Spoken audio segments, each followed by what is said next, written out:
A common problem in trigonometry is to be able to compute the exact value of any trigonometric function given any important angle. Now, by important angle, I mean this. In the first quadrant, we have angles of 0, 30 degrees, 45 degrees, 60 degrees, and 90 degrees. And you can take a copy of those in any of the other quadrants. And so by an important angle, I mean not one of the special reference angles of 0, 30, 45, 60, or 90, but corresponding angle that you'd find in any of the four quadrants. So let's suppose we're starting with the angle 5 pi over 3, and we want to be able to find the 6 trigonometric functions of that angle. Well, our first challenge is just to figure out where this angle is. What does this look like? And the problem really starts by being able to reduce 5/3 to a mixed number. 3 goes into 5 one time, and we're left with 2, so it's 1 2/3 pi. Another way of looking at that is you've almost got 2 pi, right? If you had 1/3 pi more, then it would be 2 pi. So it's 2 pi minus pi over 3, and that is maybe a little more helpful way of looking at this. 2 pi all the way around the circle. Pi over 3, remember, is 60 degrees, so we're back in this area somewhere. We're pi over 3, or 60 degrees back from being all the way around the circle. So here is our angle in radians as 5 pi over 3. Now, once we know this reference angle, then it's usually relatively easy to get the trig functions. So we know this is 30 degrees, this is 60 degrees. Our triangle is drawn in this way, always with the x-axis. If this is 60, then this is 30. On the opposite side of 30 degrees, you put in 1/2. And adjacent to 30 degrees is √3 over 2. In the same way, opposite of 60 degrees, the sine is √3 over 2, and the cosine is 1/2. So, and here we have a radius of 1. So now I'm ready to write down the 6 trigonometric functions. The sine of 5 pi over 3, well, we know its size is going to come from this triangle right here. So it is from the x and y coordinates. The x coordinate here is 1/2, and the y coordinate here is minus √3 over 2. You want to watch that negative, because we're below the origin. So that one's going to be negative, but we're to the right, so this one's going to be positive. All right, so this is the cosine. This is the sine. And the sine is minus √3 over 2.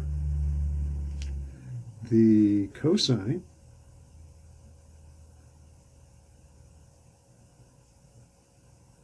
is 1/2, and the tangent, you could get that as y over x, or you could just say it's sine over cosine. You get minus √3. The cotangent is the reciprocal of the tangent,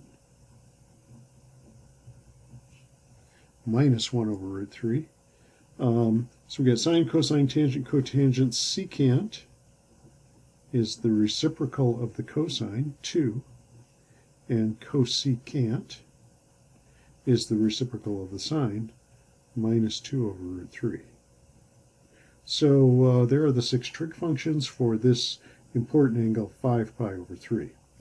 Well, what about 7 pi over 6? 7 pi over 6, once again, we need to figure out where we are on the unit circle. This one maybe is a little bit easier to see. 7/6 is the same as 1 1/6, right? So we're at pi, and then 1/6 pi more than that. So that would put us at, pi over 6, of course, is the same as 30 degrees. So that puts us at a 30-degree angle for a reference angle, or you could say a pi over 6 radian angle for a reference angle. And this side of the triangle is 1/2. This side, that's getting in our way now. This side of the triangle is √3/2, and we want to figure out the plus and minus on these, right? So the x-coordinate, we're to the left of the origin, minus √3/2. The y-coordinate, well, we're below the origin, so minus 1/2. And now we're ready to start computing. All right, we want the sine and the cosine of, I shouldn't say theta, 7 pi over 6.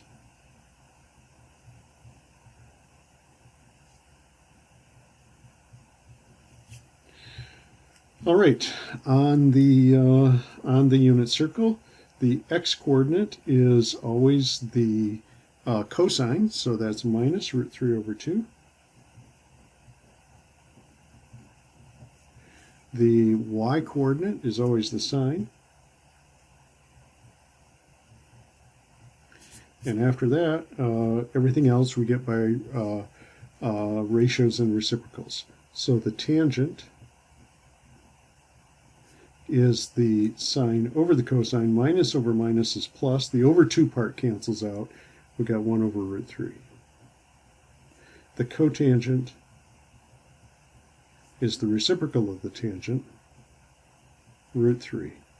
The secant is the reciprocal of the cosine, minus 2 over √3.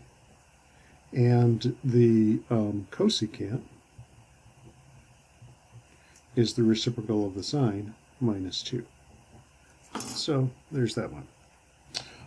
All right, how about this one? 7 pi over 4.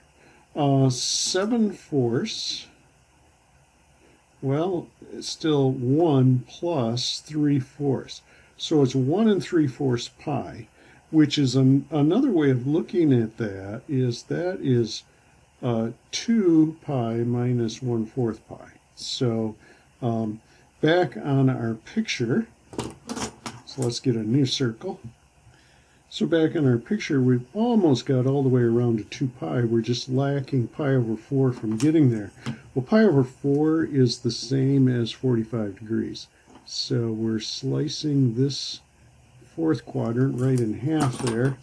And this reference angle is 45 degrees, or pi over 4 radians. And with pi over 4, or 45 degrees, we know these two legs are the same side, 1 over √2 apiece. Because the square of them would be 1/2 plus 1. Sum of the squares is 1/2 plus 1/2 is 1 on the unit circle.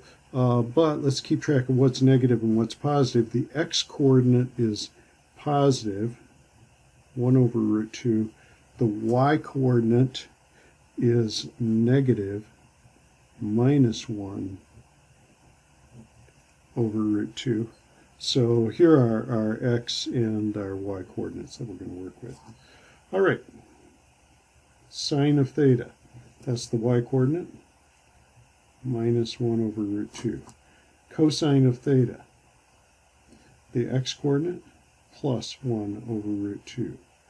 Tangent of theta, you could say y over x, or you could say sine over cosine, minus 1. Cotangent of theta, well, it's the reciprocal of the tangent. Reciprocal of minus 1 is minus 1.